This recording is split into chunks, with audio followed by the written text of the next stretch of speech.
और यहाँ आने की बधाई, अभिनंदन। ये दो दो क्यों लगा? वो वायरलेस भी क्या यार, तुम बांधते रहते हो।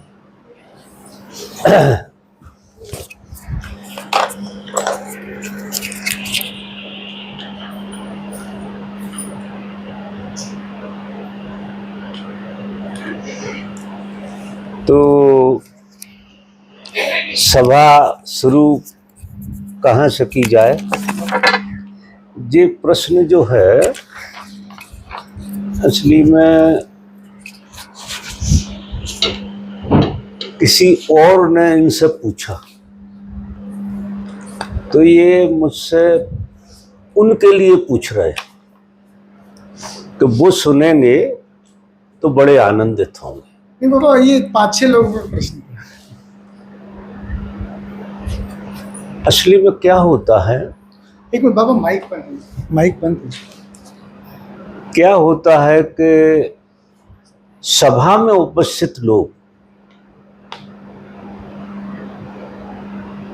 वर्तमान में होते हैं। ये जो सुनेंगे, इनने अतीत से प्रश्न उठाया है और भविष्य में उत्तर पहुंचेगा, तो ये इनका मनोरंजन हो जाएगा। इनका भी होगा और उनका भी होगा, इससे ज्यादा नहीं होगा जी। ये मनोरंजन होगा और मनोरंजन की बातें कोई मूल्य नहीं रखती, इसलिए प्रश्न जो है यहां से ही उठना चाहिए। आज किसके भीतर साधना संबंधी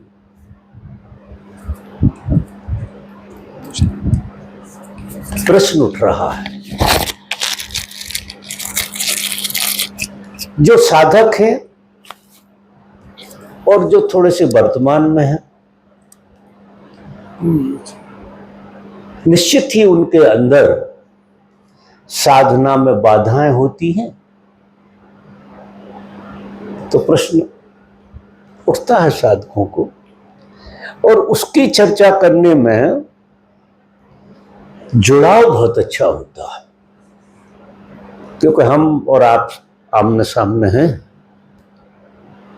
तो बातचीत क्या होती है कि जुड़ने का एक बहाना होती है। शब्द आदमी को कहीं नहीं ले जाती, अकेले शब्द से ही बात बनती होती तो शास्त्रों में सारे शब्दों का अर्थ लिखा होता है शास्त्रों में, और शास्त्रों में किताब पलट के अर्थ को ढूंढ लो। जो ढूंढ रहे हैं लोग, जो जन्मों जन्मों से ढूंढ रहे हैं, और उनने अपने भीतर कभी ढूंढने की कोशिश नहीं की। अपने भीतर कभी नहीं ढूंढ रहे हैं, शास्त्रों में ढूंढ रहे हैं।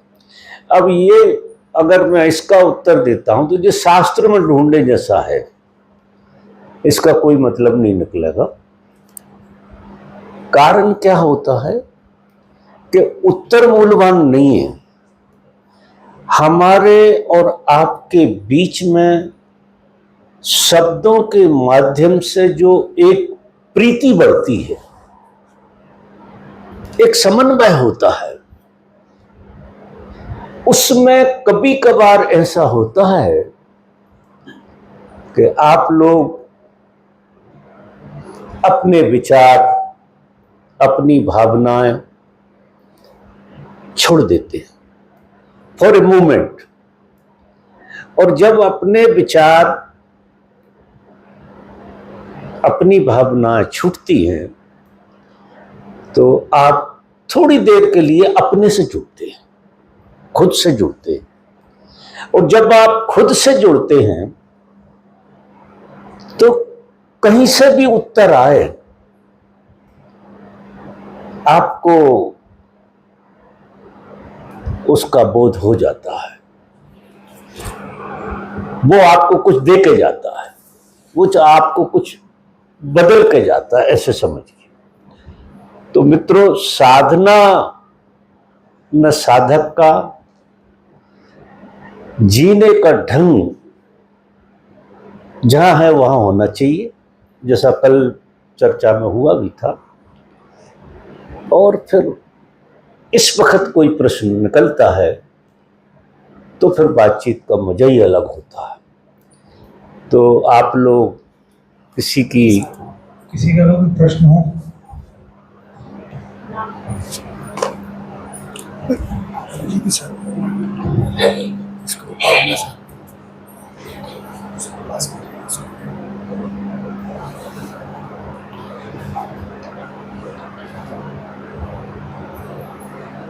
बाबा, कल आपने जो कहा कि एक तो संकल्प का मार्ग है, अपने आप को स्ट्रेच कर देना, जैसा बुद्ध और महावीर ने अपनी सीमा से परे जाने का वो एक रास्ता। अपने अंदर टटोल के देखता हूँ तो लगता है कि वो मार्ग अपने बस का नहीं है। करना ऐसा लगता है ये अब छूटता जा रहा है, करने में कोई रस नहीं है। और दूसरा है कि अपने आप को पूरा पूरा स्वीकार कर लेना, जो हूँ जैसा हूँ अभी के अभी ऐसा ही स्वीकार, पुराने पूरे अतीत के साथ। उसमें भी कहीं ना कहीं के खराश नजर आती है, खरोच है अपने को पूरा स्वीकार करने का। तो उसमें ऐसा लगता है कि अस्वीकार को भी स्वीकार कर लो। लेकिन एक तीसरी और पॉइंट जो एक बड़ा ही मीठा संभावना और आशा अंदर है और एक मिठास का एहसास है, अपने होने के बोध में ठहरे रहना। तो ये जो होने के बोध में ठहरे रहने की सतत कोशिश है, ये फिसल जाती है। ये इतना स्पष्ट अनुभव होने के बावजूद अपने आप के साथ अपने में सिमटे रहने के बावजूद ये फिसल जाती है। उससे अजीब तरह की शिकायत नहीं है, लेकिन फिर भी अंदर टटोलने की कोशिश होती है कि मैं फिसल क्यों जाता हूँ, बाहर ऐसा क्या है जो मैं अपने को आत्मविस्मृत हो जाता हूँ। और फिर अपने स्मरण में आता हूँ तो लगता है कि मैं अपने आप को छोड़ के मैं उलझ क्यों जाता हूँ। और ये जो द्वंद है, ये इसका अंत नहीं हो रहा है। एक खींच सी भी उठती है, अपने आप से दूरी होने की खींच और अपने आप के पास आ जाने का सुख। यही तीनों बिंदुओं पे मैं चाह रहा था।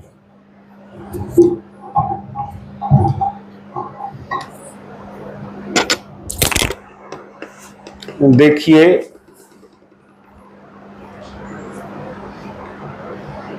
जो मैं बहुत बार बात कहता हूं,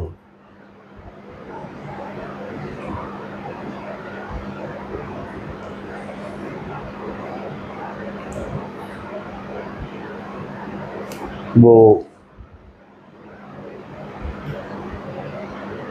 अपने होने की बात जो शाश्वत है और स्वाभाविक।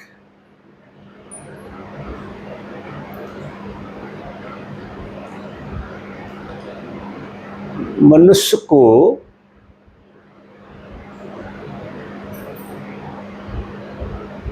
एक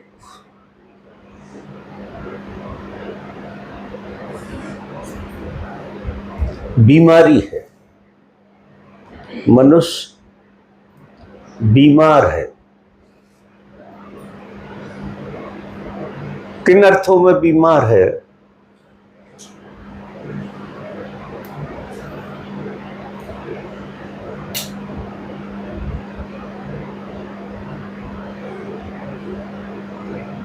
उसका चित्त दो हिस्सों में बटा हुआ है। ये जो मनुष्य का शरीर है,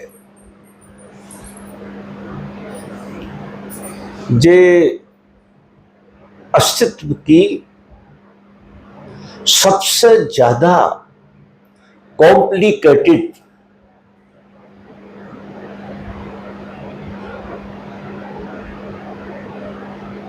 व्यवस्था है।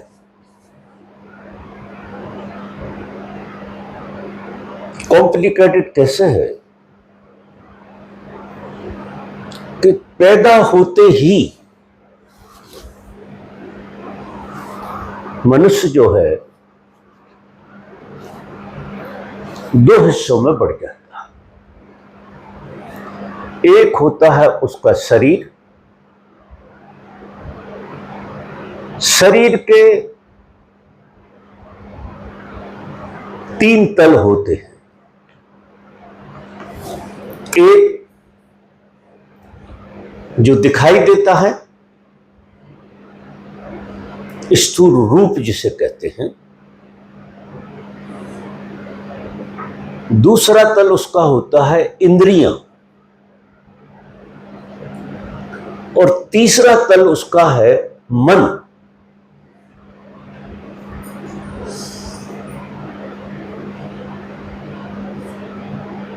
जब साधक साधना में प्रवेश करता है तो सबसे ज्यादा बाधा उसको आती है शरीर में। क्यों? कि उसकी इंद्रियां पूरी की पूरी शरीर को जिंदा रखने का आयोजन करती, शरीर को शाश्वतता का बोध देती कि वो ही सत्य है। ये शरीर की दूसरी परत से आता। दूसरी परत है इंद्रिय। इंद्रियां शरीर को भ्रम में डालती रहती है। शरीर सभी जानते हैं मरण धर्मा है, लेकिन इंद्रियां शरीर को शाश्वत का अनुभव कराती कि शरीर ही सत्य है, ऐसा अनुभव कराती हैं इंद्रियां। तो इस भ्रम से कैसे निकला जाए? शरीर बिल्कुल निर्दोष है, उसमें कोई किसी तरह का दोष नहीं, लेकिन शरीर इंद्रियों के द्वारा ऐसी अवस्था से भरा हुआ है कि वही जीवन है, शरीर ही जीवन। तो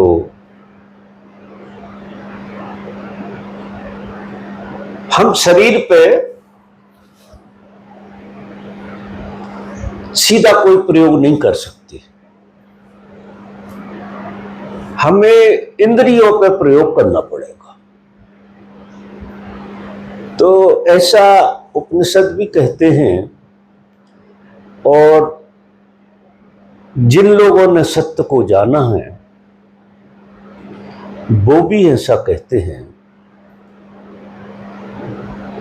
कि तुम्हारा शरीर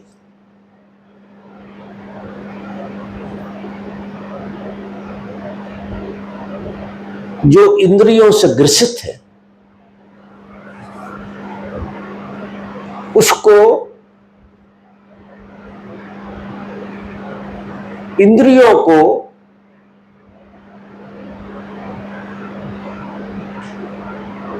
समझने का उपाय करना चाहिए। इंद्रियों को कैसे समझा जाएगा?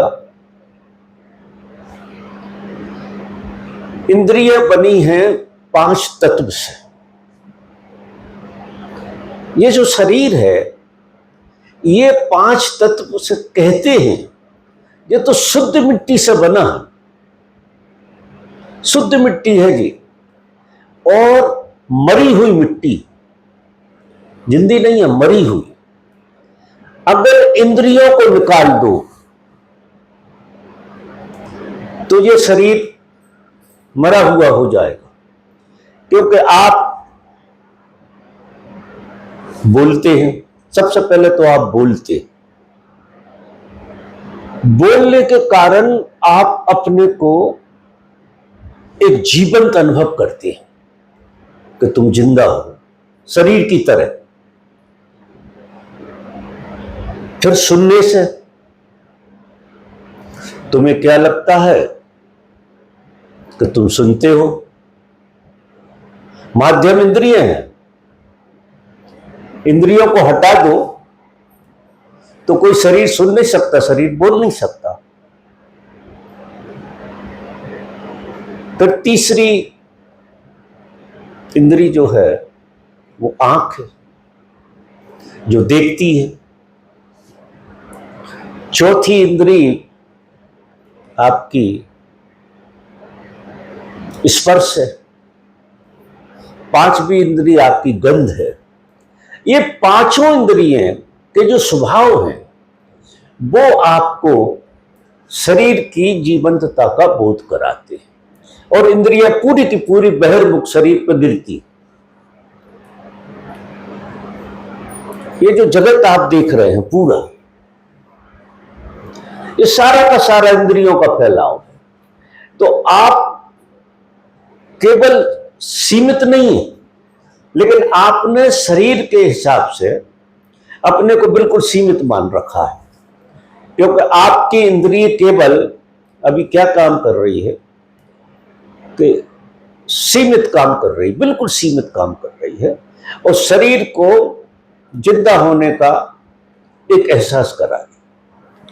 हमें इन पांचों इंद्रियों पर काम करना पड़ता है साधक को। जो दूसरा तत्व है वो होना है। अभी जो है नकली होना है, क्योंकि तुमने शरीर को उस होने से जोड़ दिया। होना तुम्हारी आंतरिक व्यवस्था है, जो ना इंद्रियों से प्रभावित है, ना मन से प्रभावित है, ना बुद्धि से प्रभावित है, वो न विवेक से प्रभावित है। वो सिर्फ और सिर्फ आत्मा है, जो तुम्हारा होना, वो आत्मा। अब गिनती उल्टी होगी, क्योंकि आत्मा से विवेक में उतरना हो गया, विवेक से बुद्धि में उतरना हुआ, बुद्धि से मन में उतरना हुआ, और मन से इंद्री में उतरना हो गया, और इंद्री से शरीर पे आ गई बात पूरी की पूरी।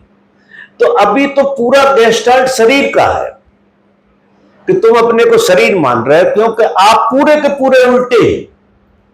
आप बिल्कुल उल्टे हैं, शीर्षासन कर रहे हैं, ऐसे समझ। आप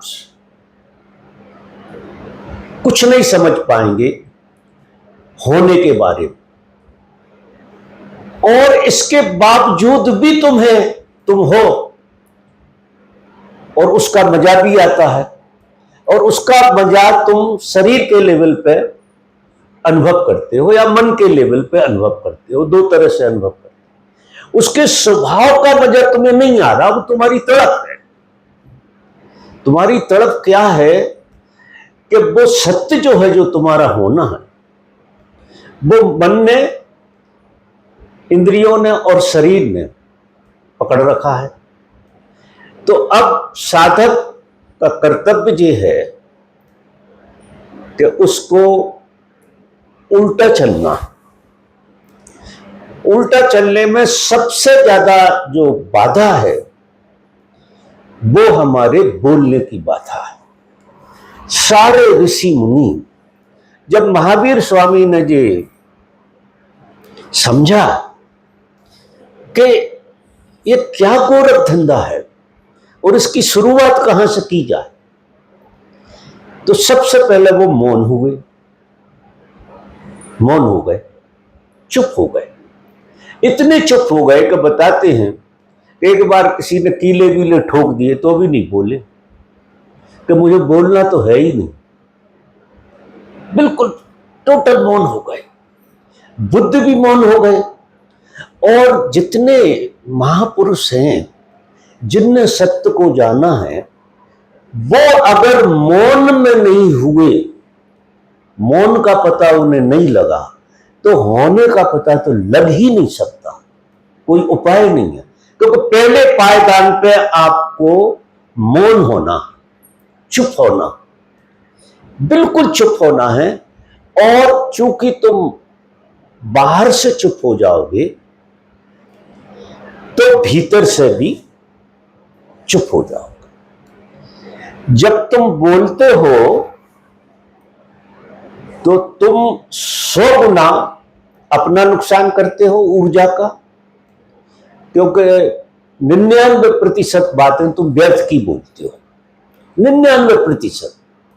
अगर टेप में तुम तुम्हारे दिन भर की कार्यक्रम को उठाकर रखो तो 99% बातें तुम्हें नहीं बोलना थी, और तुम सिर्फ इसलिए बोलते हो कि तुम इतने कचरे से भरे हो कि दूसरे पे कचरा डालना चाहते हो, इसलिए बोलते हो। कोई मतलब नहीं होता दूसरे पे सिर्फ कचरा डालना है, और कचरा डाल के थोड़ा सा अनुभव करना है कि हम हल्के हो गए, और दूसरा जो है तीसरे पर डालता है। ये तुम अपना करते हो 100 गुना नुकसान और दूसरों का करते हो 1000 गुना नुकसान बोलने से।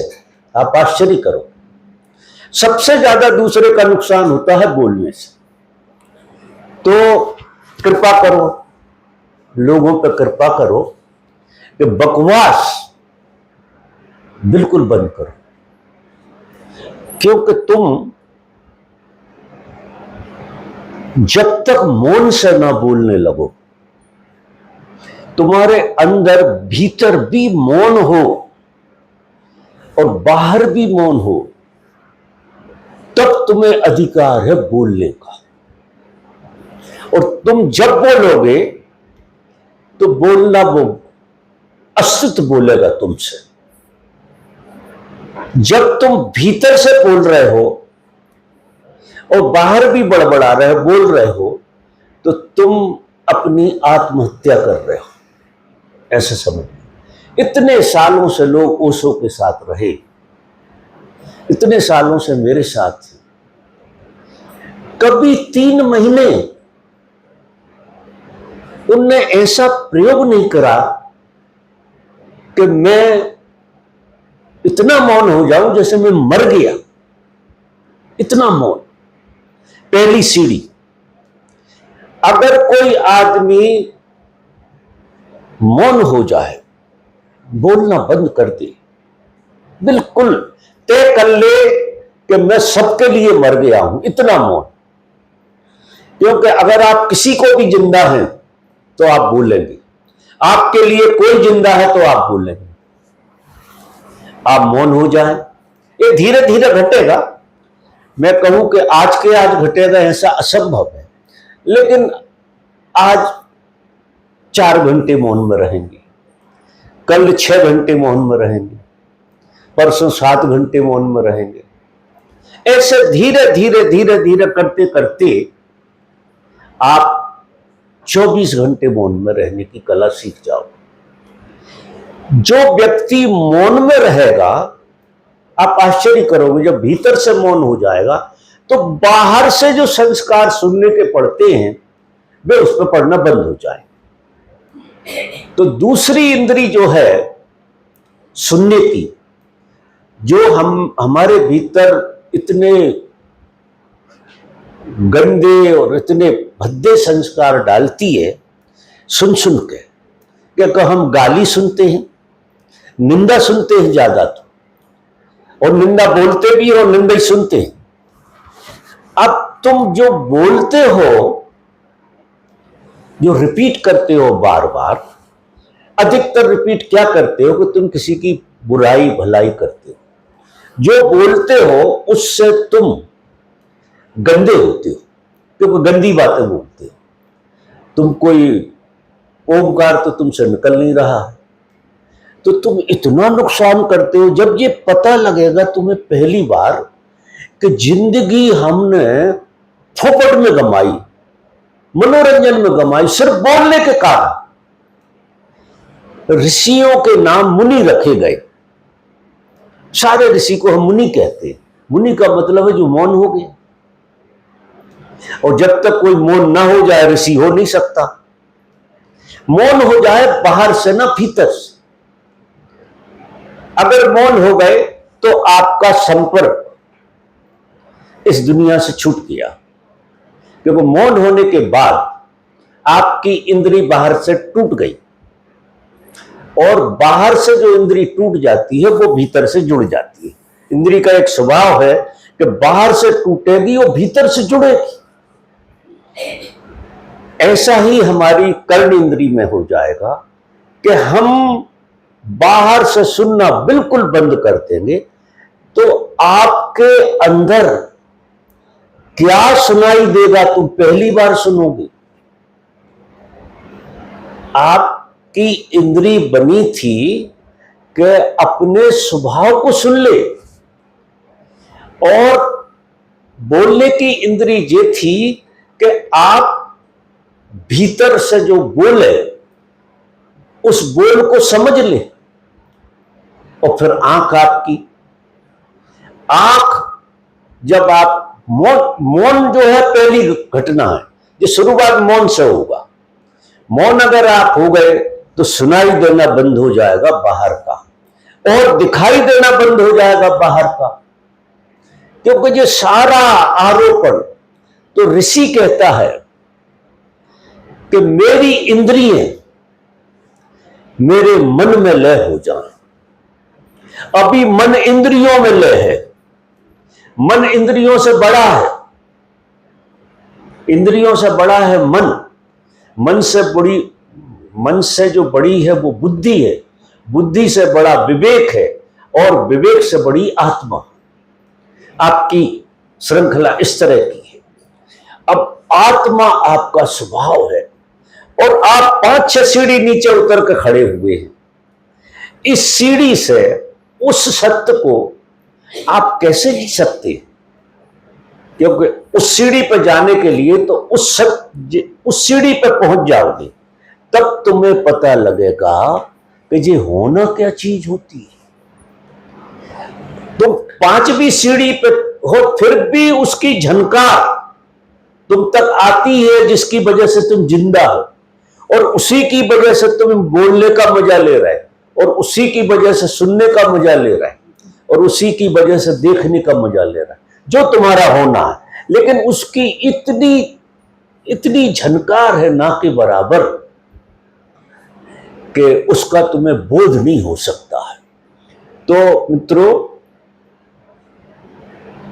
सबसे पहला काम कि चुप हो जाओ, और गजब का काम है चुप होने।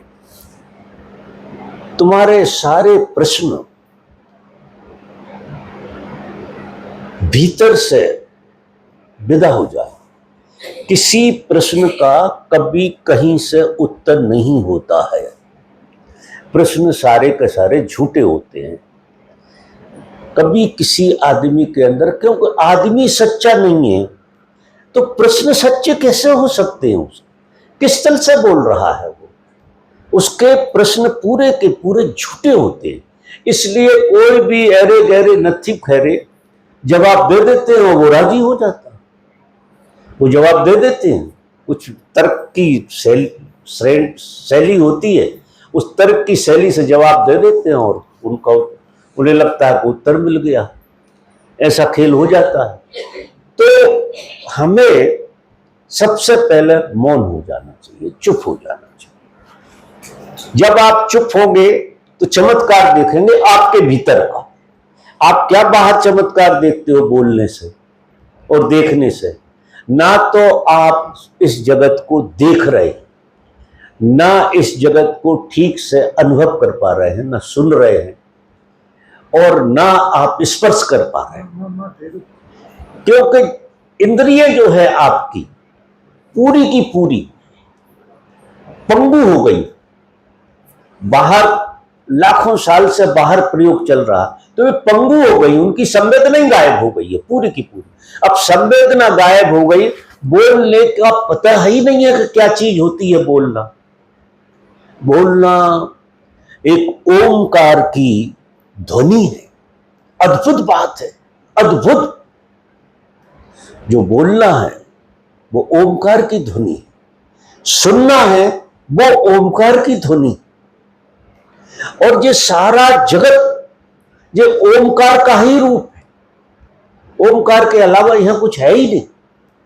लेकिन बहिर्मुखी इंद्रियों से इसको पहचानना मुश्किल है। अगर आपकी इंद्री अंतर्मुखी हो जाए, तो जब अंतर्मुखी होगी इंद्री, तो आप जो कह रहे हो कि विचार नहीं चलना चाहिए, शांत होना चाहिए, अब जब इंद्री ही आपकी भीतर की तरफ मन में चली गई, मन में लय हो गई, तो ना तो विचार बचेंगे और ना फिर मन बचेगा। क्योंकि मन जिंदा इसलिए है कि मन इंद्रियों का उपयोग करता है, तो उसे ये लगता है कि मैं कुछ हूं। इंद्रियों का संचालन मन करता है, शरीर का संचालन इंद्रिय करती है, इंद्रिय का संचालन मन करता है, मन का संचालन बुद्धि करती है, और बुद्धि का संचालन विवेक करता है, और विवेक का संचालन आत्मा करती है। अब यहां से जब तुम जाओगे तो तुम्हारा शरीर इंद्रियों में गिर जाएगा। तुम शरीर नहीं रहोगे, तुम इंद्रिय हो जाओगे। जब कोई आदमी पहली बार इंद्रिय होता है, पहला अनुभव होता है कि वो इंद्रिय होता है, तो वो आकाश जैसा हो जाता है। वो अपने आप को आकाश की तरह अनुभव करता है कि मैं इतना बड़ा हूं कि मैं आकाश की तरह हूं। क्योंकि इंद्रिय आपकी जब जागृति, जब शरीर लय हो गया, इंद्रिय में जागृति आ गई, तो एक विराटता का बोध होता है तुम्हारे लिए।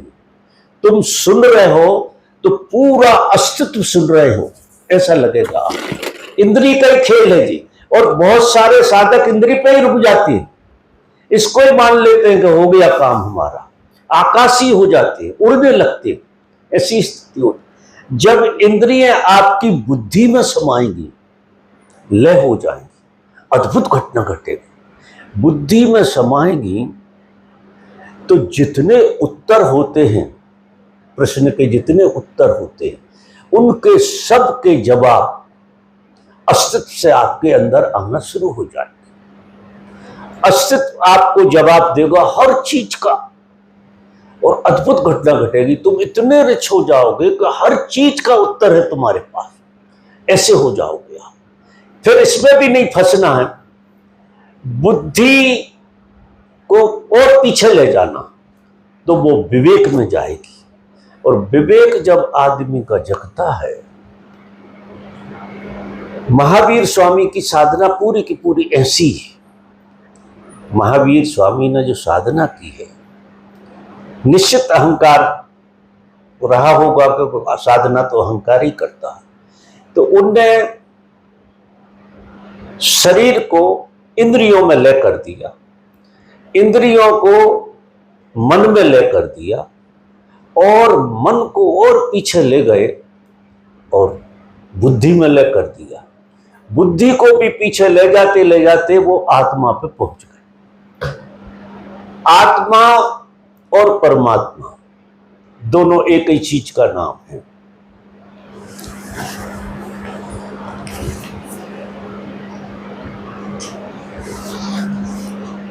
तो कोई सार नहीं है प्रश्नों का और उत्तर का। सार तो है कुछ कदम उठाने का, कुछ कदम। क्योंकि मैं समझता हूं कि ये बड़ा कठिन काम है। तो कल मैंने जो सूत्र कहा था कि तुम अपने से राजी हो जाओ। अपने से राजी होना का मतलब यह है कि तुम अपने को पूरा का पूरा छोड़ दो। एक दूसरा रास्ता जो है वो समर्पण का रास्ता है। तुम अस्तित्व के प्रति समर्पित हो जाओ। कि मेरे बस का काम ये है नहीं, अब मेरे जीवन की जो नैया है ये पूरी की पूरी तेरे हवाले है। लेकिन क्या होता है, बुद्धि इतनी विकृत होती है, इतनी विकृत हो गई है, इतनी विकृत हो गई है, और इतनी ज्यादा मूर्छा से भरी हुई है कि वो तुम्हें समर्पित होने नहीं देगी।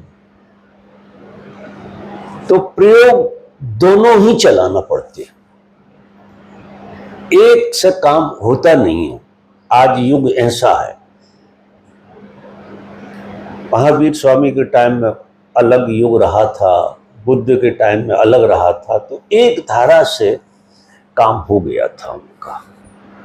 आज युग जिस ढंग का है उसमें हमें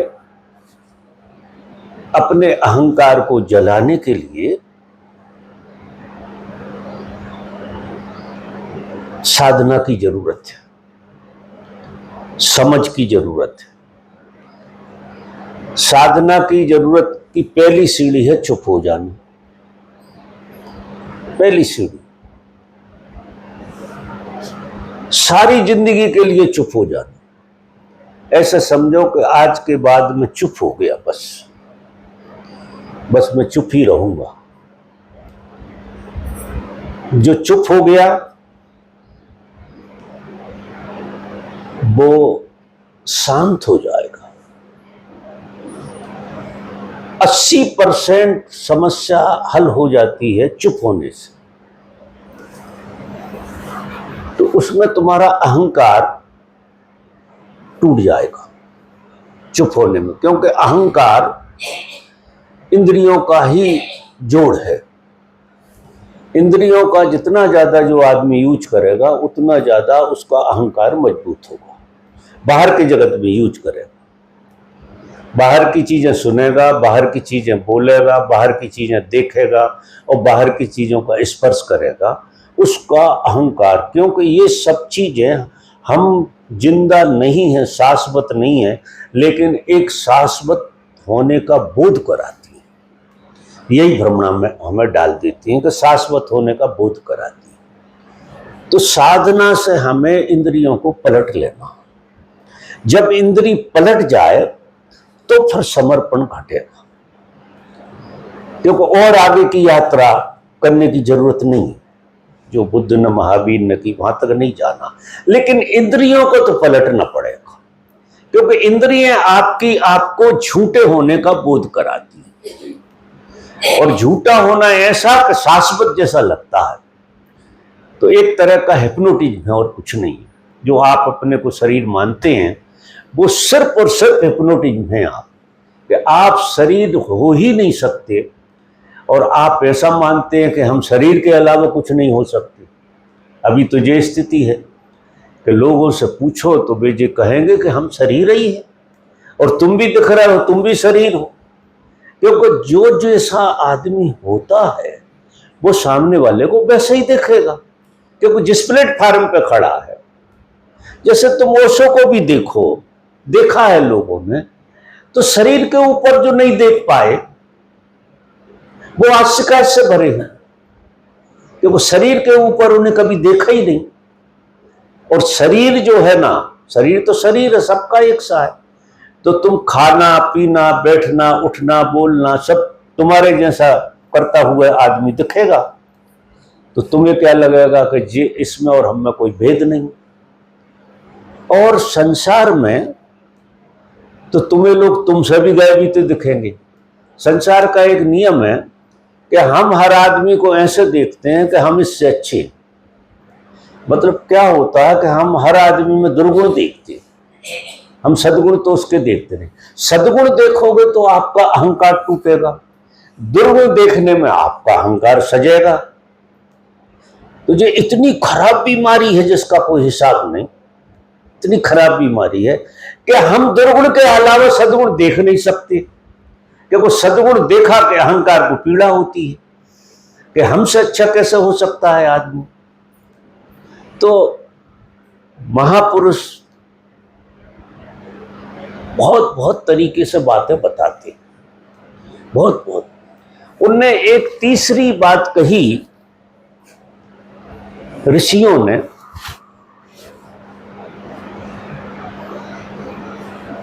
कि ये जो जगत है, ये जो जगत,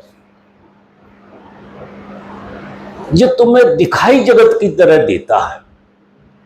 बड़ी सरल सी बात कही कि तुम्हें जगत दिखाई देता है जगत की तरह, ये जगत की तरह नहीं है। तो फिर जगत की तरह नहीं है तो क्या है? तो वो कहते हैं कि ये परमात्मा ही है। ये जगत जो है, ये जगत ही परमात्मा है। उनने ऐसी एक रास्ता निकाला।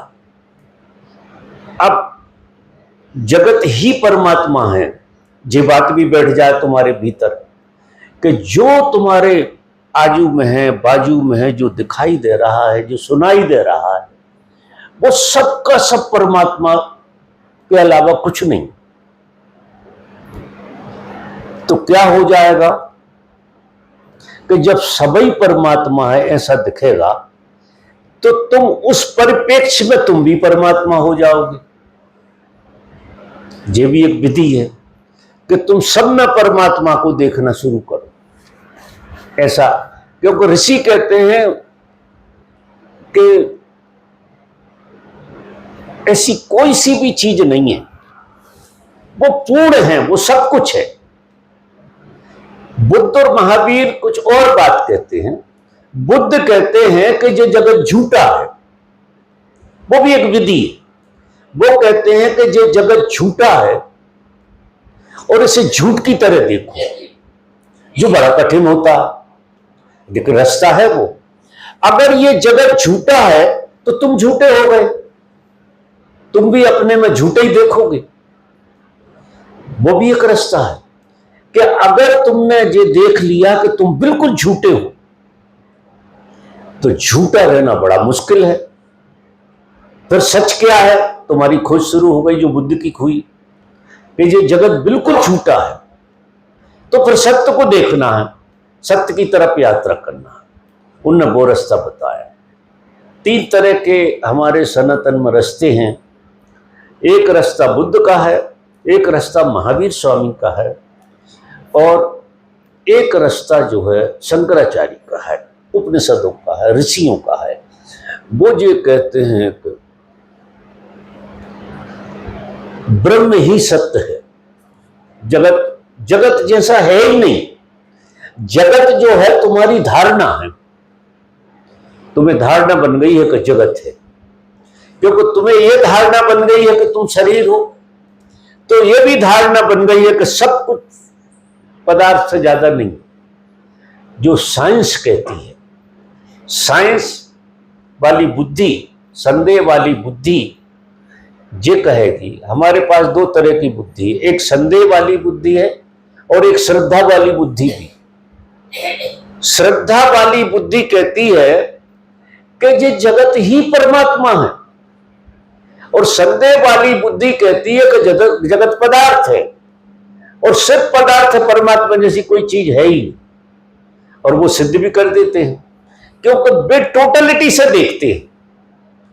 अगर साइंटिस्ट ये सिद्ध कर देते हैं कि जगत सिर्फ पदार्थ है, तो फिर जो श्रद्धा है वो ये सिद्ध कर देगी कि जगत सिर्फ परमात्मा।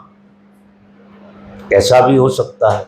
एक रास्ता ये भी है, जो आपने 2-3 बातें करी, उनमें एक रास्ता ये है कि ये जगत ही परमात्मा, इसमें बिना परमात्मा के कोई चीज हो ही नहीं सकती। इससे क्या हो जाएगा? अब सारे प्रयोग जो होते हैं वो अहंकार को तोड़ने के प्रयोग हैं। अहंकार यानी झूठे होने का भ्रम।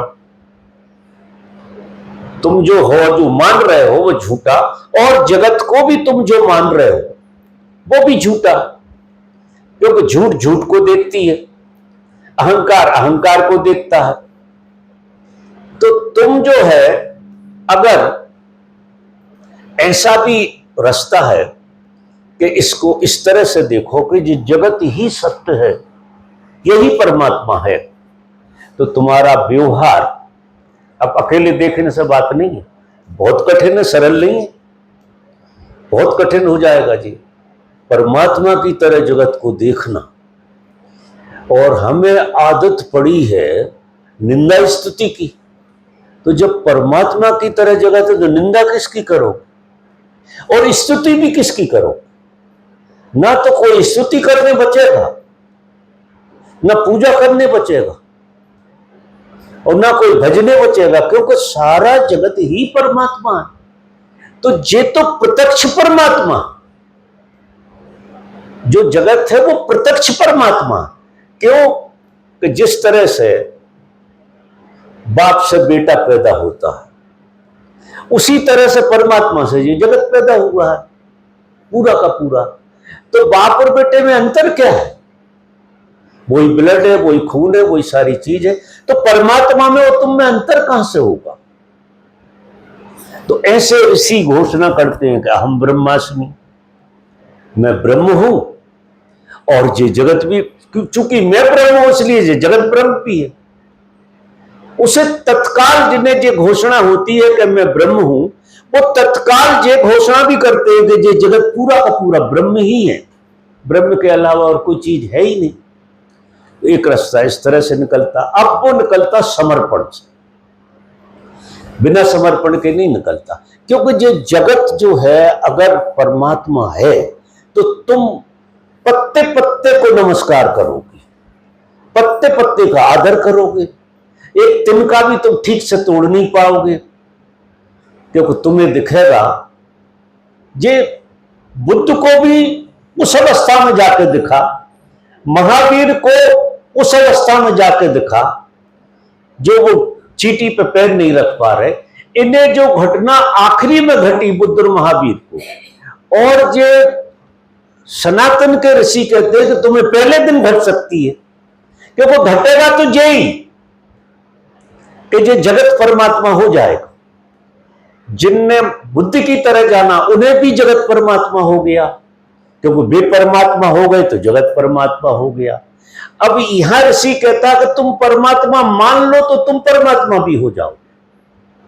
ऋषि की बात मानो, गुरु पे भरोसा करो।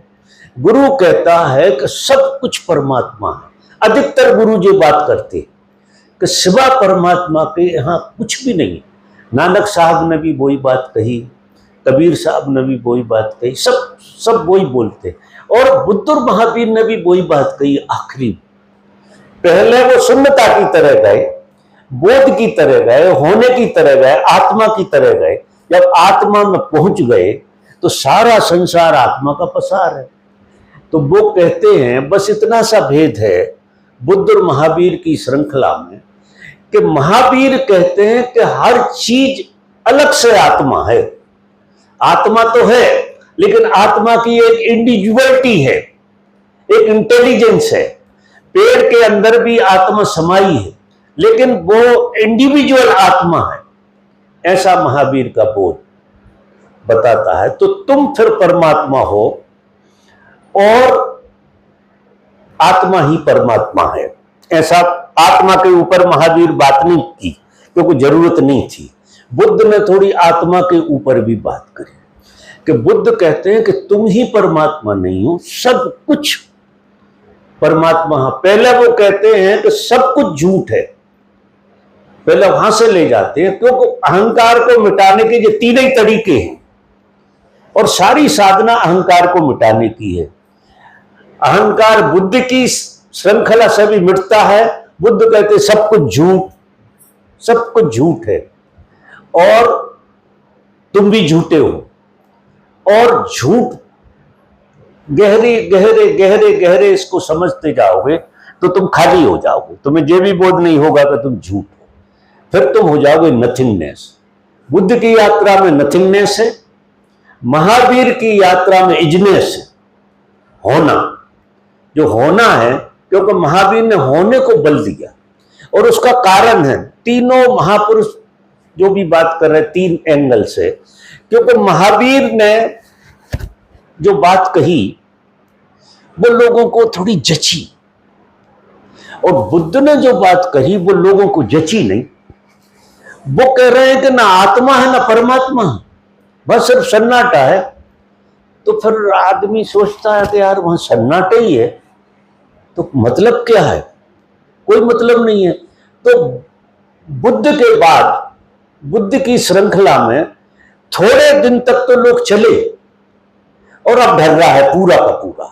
माने सबसे ज्यादा मरा हुआ धर्म इस वक्त है तो बुद्ध धर्म, सबसे मरा हुआ, क्योंकि उनने जो बात कही थी वो भारत में तो फिट ही नहीं थी, इसलिए भारत से उन्हें हकाल दिया गया।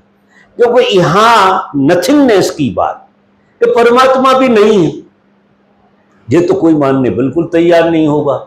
इस सनातन में ऐसी बात होती नहीं है और हमारे ब्लड में एक सनातन का खेल लगा हुआ है। तो बुद्ध को हकाल दिया यहां से कि तुम भागो। महावीर स्वामी ने कहा कि कोई परमात्मा नहीं है, आत्मा ही सब कुछ है। इससे क्या होगा कि अहंकारी लोग हो गए कि आत्मा है तो मतलब पूरी बात अपने पे आ गई। दोष तो हर चीज में होते हैं। महावीर की श्रृंखला में भी दोष खड़े हो गए, बुद्ध की श्रृंखला में भी दोष, और इसमें भी दोष खड़े हैं कि जब सब कुछ परमात्मा है तो करने की क्या जरूरत है।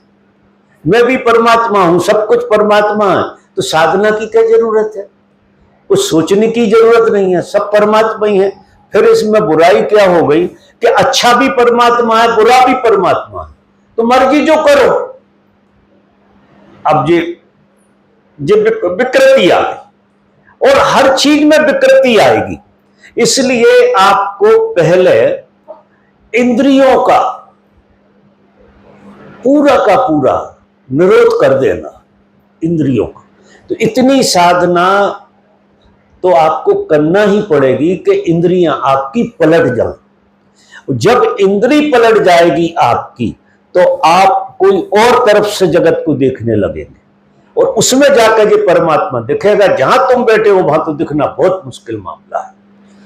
तो साधना की जरूरत है और समर्पण की जरूरत है, क्योंकि साधना तुम्हारा अहंकार ना बन जाए, इसलिए आपको थोड़ी साधना भी करना पड़ेगी और समर्पण ज्यादा करना पड़ेगा।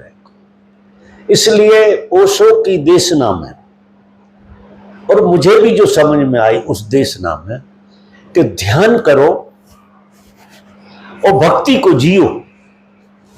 मजा देखो, उनकी देश ना बड़ी गजब की है कि ध्यान करो सिर्फ स्वच्छ होने के लिए, कुछ उपलब्धि के लिए नहीं, स्वच्छ होने के लिए, और अहोभाव पैदा करो धन्यता के लिए। परमात्मा की धन्यता जो तुम्हारे जीवन में है, और ये परमात्मा की दुनिया क्या गजब का खेल है, उसकी धन्यता तो तुम फिर नाचो, तुम अहोभाव से भर जाओ। तुम्हारे अंदर जो स्वच्छता आई है उसे जी लो, क्योंकि स्वच्छता को तुम अभी संसार में नहीं जी सकते, क्योंकि संसार तुम्हारी स्वच्छता को 5 मिनट में मिटा देगा। कितने स्वच्छ हो जाओ, लाखों लोग यहां जिस तरह से भरे हुए हैं, वो आपको गाली देके ये करके वो करके तुम्हें बिगाड़ ही देंगे। तो इंद्रियां अगर तुम्हारी पलट गई तो बाहर तुम ज्यादा ध्यान नहीं दोगे फिर, और फिर जब तुम नाचोगे, अहोभाव से जियोगे, तो तुम्हारे अंदर तुरंत घटेगा समर्पण। तो स्वच्छता समर्पण के साथ जब होती है तो पवित्रता आ जाती है, पूरी की पूरी पवित्रता आ जाती है। उस पवित्रता में ही तुम सब में परमात्मा देख पाओगे, और सब में परमात्मा जैसे ही तुमने देखना शुरू कर दिया तो तुम्हारे अंदर रोज रोज परमात्मा के फूल खिलेंगे, रोज रोज। जितना तुम जियोगे उतने ज्यादा फूल खिलेंगे, जितने फूल खिलेंगे उतने ज्यादा तुम उसको जियोगे। तो ये 3 मार्ग हैं। इन 3 मार्ग में से किसी को जो मार्ग समझ में आए, वो अलग अलग बातें हैं। तो किसी को बुद्ध का, तुम सब ओशो के सन्यासी हो, इसलिए मुझे ऐसा लग रहा है कि तुम्हें ध्यान और प्रेम का दोनों का मार्ग है जी। ध्यान का भी है और प्रेम का भी है। उनने प्रेम पर बड़ा जोर दिया है, उनने साधन प्रेम पे भी बहुत जोर दिया है कि तुम अपनी मां से प्रेम करो, तुम अपने भाई से प्रेम करो, तुम अपनी पत्नी से प्रेम करो, और एक चीज से जब तुम प्रेम करते हो तो वो प्रेम विराट नहीं हो पाता। फिर तुम्हें प्रेम की कुंजी अगर हाथ में लग गई तो तुम सबसे प्रेम करो, वो प्रार्थना हो जाती है। एक व्यक्ति से प्रेम करो तो अधिकतर प्रेम गुरु से घटता है, अधिकतर। बाकी तो ये वासना के खेल है, जो साधारण प्रेम है ये तो वासना। प्रेम घटेगा तो गुरु से ही घटेगा। तुम प्रेम की कीमिया जो आई, क्योंकि जो प्रेम से भरा हुआ होगा उसके साथ ही तुम्हारा प्रेम घटेगा। जो तुम्हारे प्रति बहुत प्रेम से भरा होगा, जो तुम्हारे प्रति प्रेम से भरा ही नहीं है, उससे तुम क्या खाक प्रेम करो, हो ही नहीं पाएगा, क्योंकि तुम्हें रास्ते ही नहीं मिलेगा। लेकिन जिसे गुरु से प्रेम घट जाएगा उसे समष्टि से प्रेम घट जाएगा। ये गुरु का वायदा है कि अगर वो तुम मेरे हो गए तो तुम सबके हो गए, फिर तुम्हें सबसे प्रेम घटेगा। तो ओशो से हम सब प्रेम करते हैं। वहां तक तो तुम्हारी यात्रा ठीक चल रही है। तो उनने सूत्र बताए जो बुद्ध ने भी बताए थे कि बुद्धम शरणम गच्छामि। बुद्ध की शरण में जाना तो अहंकार के लिए बड़ा सरल पड़ जाता है, तो वो चला जाता है, पूरा नहीं जाता लेकिन चला जाता।